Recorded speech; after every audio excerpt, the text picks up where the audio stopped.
Hey, what's up guys? It's Joe from GadgetryTech.com, and today we're going to review the Lexus LS 500 Hybrid. This is the 2018 model. As equipped, this one is just over $100,000. It's about $104,000, but the base price is $80,000. You get upgrades like larger wheels, all of the active safety features with the lane keep assist, the blind spot monitoring, of course, active radar cruise control, parking assist, etc. The interior has a lot of upgrades that we'll go over after, but as equipped, this one that you're looking at is about $104,000. This is not an F Sport, it is the hybrid. They don't make an F Sport version of the hybrid, otherwise you'll want the twin turbo V6 for that. All right, so there's actually a few badass features on this car. Even though it's a hybrid and it is not an F Sport, the handling is actually quite good. It's still very soft over bumps, but it's still flat in corners. You can feel that weight shift around when you're pushing it hard, but again, this is not a track car, it's a luxury sedan. It does weigh 4,850 pounds, so it's heavier than a three-row Toyota Highlander, if that puts it in perspective. Now, performance is still excellent. So the total system output is 354 horsepower when you combine the 3.5-liter V6, 13-to-1 compression ratio V6 engine with the electric motor. Your total output, like I said, 354. The 0 to 60 time is 5.1 seconds, which is phenomenal for a car this large that can get over 30 miles per gallon on the highway. Case in point, I actually did pull that off even with some traffic out here in Southern California, which tends to have a lot of congestion. So this car has enough oomph to move when you need it to, and then you still get the efficiency of a hybrid. I was really hoping to have the twin turbo V6 because I'm really excited to try that engine. So I'm like, all right, we'll try the hybrid out, and I'm surprised at how fast it really is. It does make you wonder if you need all that extra power, unless you just don't want to deal with the electronic and hybrid technology that you get in some of the more modern cars. So because of that great fuel economy and the large 22-gallon fuel tank, this car can go up to 600 miles on a tank. So the cruising range is excellent. It has a pretty good turning radius of 38 feet. Cargo space with the hybrid is the only downside. Anytime you get in a car like this that has a large battery pack, you typically lose storage space somewhere. Because this is a sedan, you basically lose it behind or under the rear seats. Rather than having the rear seats really high off the ground, you still get a very comfortable back area to sit. However, the trunk is shrunk down to 15 cubic feet. It's like 15.19 cubic feet. So it's smaller than some of your normal mid-size sedans like a Camry or an Accord. But it's still more than adequate for normal day-to-day living. Okay, now it's time to take this LS 500 on the road and see what we think. All right, so now it's time to drive the 2018 Lexus LS. This is the 500H, and it's currently in Eevee mode, meaning that the gas engine's not running. So let's roll out. Very quiet. And the engine has woken. So you can force Eevee mode on this, which I think allows you to run pure electric up to 16 to 17 miles per hour, guaranteed. And then after that, the engine will kick back in. It kind of chooses when to come in and out on its own when you're in the normal mode. I'm driving in comfort mode right now, and I've seen that even on the highway, if you're doing 60 miles an hour, but you've let off the gas or you're cruising ever so slightly, either down a hill or on level ground, it will still drop the gas engine out entirely and run on pure electric power, so it comes and goes. And when you're monitoring the power of this car, it shows a constant distribution of power from gas to wheels. The gas engines help charging the battery, the momentum of the car is charging the battery while the engine coasts. It's all kinds of things that it keeps shuffling around, so you get the most out of your miles per gallon. Even though Lexus isn't known for a lot of loud exhausts, with the exception of the LC500, one thing you can say is the intake tuning that they've done on their cars is phenomenal. And this car is no different. Even though it's a hybrid, it still sounds really good when you get on the gas. The V6 that's in here that helps power the wheels in addition to the electric motors does a fantastic job of being very smooth and quiet when you need it to be. But if you get on it a little bit and you want to feel like you don't have a hybrid car and have it still drive with some performance, you can do that with this and it still sounds great. So how I would compare it to the Mercedes S-Class. The Mercedes S-Class, I think, is a little bit softer. Now, this is still an incredible ride. You're going to know that the whole time I'm driving, I'm never going to be thrown around in the car, even in horrible roads, because I've tested that. The Mercedes is a little bit softer, with an additional disconnect from the road. So the hardest thing I can explain on this car, and I'm going to try to do that now, is even though this ride is incredibly soft and supple, it's quiet, everything's really toned down to maximize luxury, somehow it still subtly communicates the little things in the road. And that is not an easy thing to do. I know part of it has to do with the 20-inch wheels that are upgraded on here, because more of that vibration or imperfections of the road gets sent up to the car. But a lot of German cars increasingly are isolating you from the road. That's in driving dynamics, steering feel, etc. This car somehow is, even though it's soft as it is, I can still tell what I'm driving on, but I'm not disturbed by it. It's just communicating with me. That is a huge engineering feat, because that is not easy to do. You either feel everything or you don't. I've driven a lot of other cars where that happens, and it's a lot less enjoyable to drive. So that's the driving dynamics. Braking is excellent. This has high performance tires, so naturally the traction's very high. So if I mash the brakes, it stops exceptionally quick. The only thing that's going to take some getting used to when you get into a real luxury car like an LS or an S-Class, Audi A8 maybe, but the gas and braking are a bit softer and less responsive than you would on a normal sedan. So if you're used to tapping the gas and having that immediate pickup, this type of car won't do that. It's going to kind of roll up to speed, kind of like what Bentleys do and Rolls-Royce. You hit the gas, you accidentally mash it for a second or put it a quarter way down, it doesn't instantly jerk you back. It's just like, okay, and we're off. And a lot of that has to do with if you have occupants in the car or you just want a nice smooth ride, it preserves that over throttle response. Now if I put it in Sport Plus mode, Eevee Mode is now dead. It'll never run on just electric because it needs to be ready. It already downshifted a gear just because it wants to be more prepared for when I get on the gas. And I'm assuming because it's a little too loud to be all engine, I think the sound is augmented a little bit more as well. And I'll prove that by getting on the gas so you can hear how loud the engine is compared to before.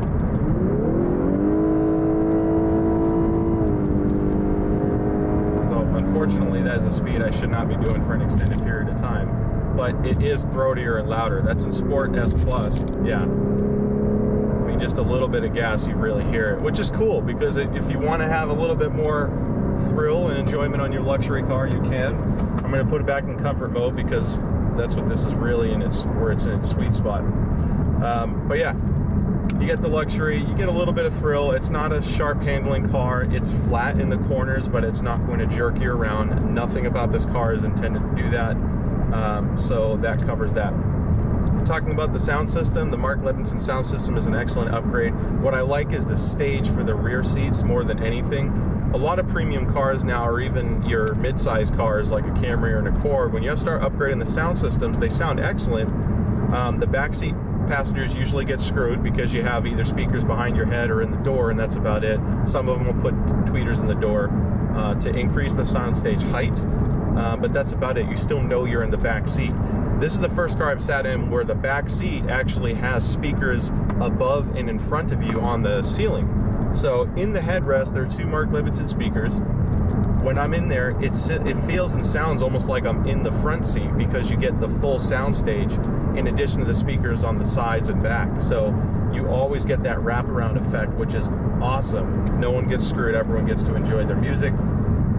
Rear seat occupants also have control over the stereo. If you want them to, you can disable that up front. They also can recline their rear seats. You can turn on the heaters, the ventilation to cool their butts down, adjustable headrests to come up, down, forward, and back. Even the seats even have adjustable bolstering, so if you're skinny and you want the seats to really hug you, you can pretty much clamp it down. I'm not not an extremely wide person, so naturally I want the bolsters pretty tight, and even with as skinny as I am, I tighten it up to a point where I'm like, holy crap, that's actually a little too much. So it's very adjustable. If you want some control to help give more leg room for the rear occupant on the passenger side, I have a button on the door I can press and slide the seat forward on the passenger front seat. I can take over that with my own controls. Just hit here and then use my driver's side seat adjustment, so that's really cool. So now that I've covered some of the basics, let's talk about the philosophy of what this Lexus car is about. And the engineers, they take an approach where we don't need to do it, but we should do it for you because it's better for the driver. You know, they don't cut corners, and that's a huge philosophy with Lexus, is everything is focused on the enjoyment and benefit to the driver.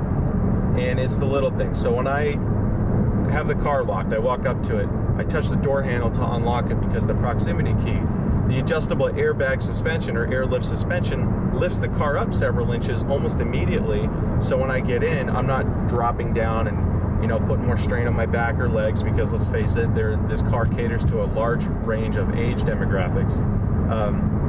Very easy to get in and out, and then you can lower it back down, or it hunkers back down when it needs to. So again, little feature like that. One thing that I haven't seen too often is this door, the armrest doesn't connect flush with the door. There's a gap between the armrest and the door panel, so I can actually kind of hook my hand around it.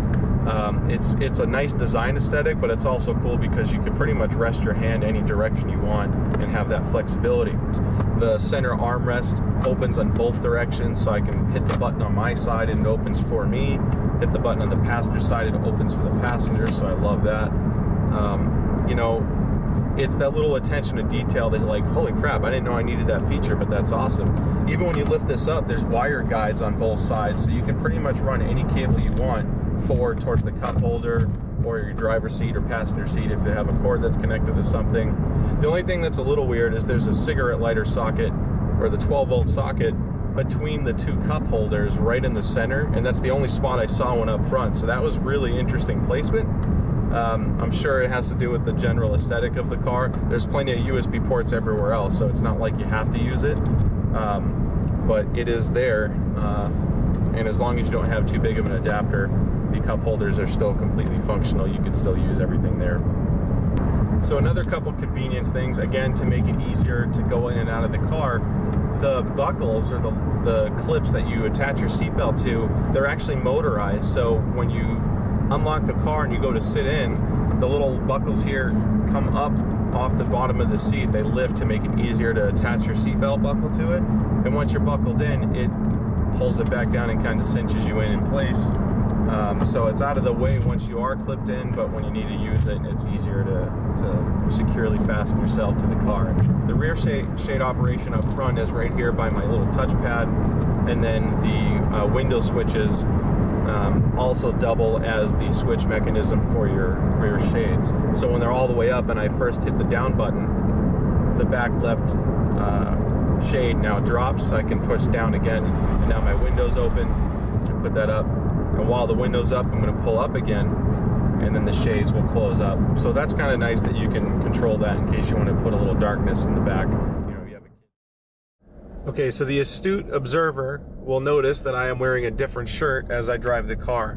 This car was filmed over a span of several days. I obviously wore a couple different shirts, but part of that is because there is so much to learn in this damn car and how to use it, more so than any car I've ever driven, that I could not even fit it reasonably in a single day. It just was impossible. So I did some driving, you know, thought I'd try to figure out what stood out to me, read through the owner's manual, which, by the way, there's like 4, and some of them are about that thick. So there's a lot to learn about this car, but it's the only way to really appreciate what Lexus gives you and what $100,000 gets you as well. Okay, so now it's time to turn it over to you as far as what you would get. Would you get the hybrid version of this car, the LS500 hybrid, or the LS500 with the twin turbo V6? Now, I wish they made this in an F Sport, just to be cool to have a little bit more of the driving dynamics and still have the hybrid efficiency. My opinion is I'm actually leaning towards the hybrid, and that's hard coming from me because I've always hated hybrids in the past. I'm a performance guy. I want to hear the engine scream. I want as fast of a vehicle as I can get. But this is a very large luxury sedan that is designed for comfort, and this thing still goes 0 to 60 in 5.1 seconds. That's faster than any, you know, mid-size sedan with a V6. You know, you look at the Accord, the Camry, even the Alfa Romeo Giulia with the 2.0, the all-wheel drive of that car tested in 5.1, and this is as fast as that. But it gets freaking 33 miles per gallon on the highway and 25 in the city on a car that weighs over 1,000 pounds more than that. That's a huge feat. So you still get the speed, but then I get the great fuel economy and range. So if you're taking a long road trip, it's great to be able to stay in this car for a long period of time and not worry about burning through gas. So I do like the hybrid. I am curious what you think. The twin turbo 6 is obviously great, and I think you'll enjoy it either way. But yeah, that's my take on that. Now, for $100,000, I mentioned this when I reviewed the LC500, which is a phenomenal sports coupe. It's a Grand Tourer. When you get in that price range, you can't compare apples to apples anymore, because every brand has their own philosophy on how you should experience the car. How is the interior supposed to be designed? How should the seats feel? How should the car drive with the sensitivity of the gas and brake? You know, it's so many things change. So the closest thing I can compare this to is a Mercedes S-Class, which should say a lot. I'm not going to knock Mercedes. They have different strengths. Obviously, Lexus is known to be the most reliable brand in the world.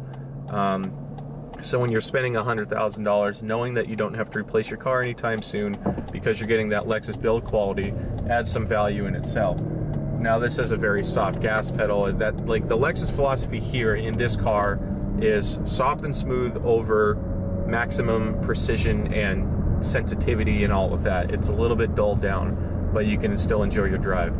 So for $100,000, I think it's an excellent car. For $80,000, it's probably even better, but you do lose some really cool things. You know, when you spend that kind of money, you want to be loaded and swimming in tech, and you don't get that until you start adding all the options. So I would equip it with all the packages that were on this vehicle, and I'll put that in the description below so you can see what you came with. But yeah, for $100,000, obviously it's a great car. You're not going to find too many cars in that price range that aren't good. However, I hope that the things we pointed out and what makes this car so good stand out and either help your decision if you're buying one, or help you understand what kind of vehicle Lexus puts out when you get into the top trim luxury sedans. I think it's a phenomenal car, and I'm extremely happy to drive it. It makes me question if it's more important to have a sports sedan or a luxury sedan, because this is what true luxury feels like, and I can see why people like it. So thank you so much for watching. I hope you guys liked this video and I covered some things that you were curious about. If you have any questions, shoot me a comment below, and we will see you next time. Thanks.